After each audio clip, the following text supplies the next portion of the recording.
അമ്മ മടിയിൽ കിടത്തിയിരിക്കുന്നു.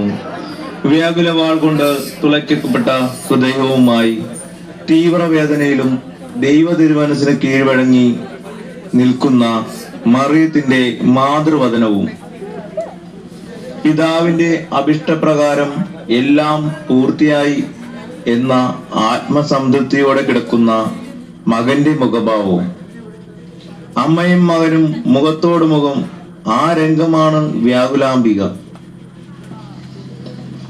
എന്ന നാമം അവൾക്ക് ചാർത്തിക്കൊടുത്തത്. അവളെയാണ് അവന്റെ ശരീരം ആദ്യമായി കണ്ടത്, അവസാനമായും. അവളെയാണ് അവൻ ആദ്യമായി നോക്കിയത്, അവസാനമായും. അവളാണ് അവൻ ആദ്യ ചുംബനമർപ്പിച്ചത്, അവസാനമായും.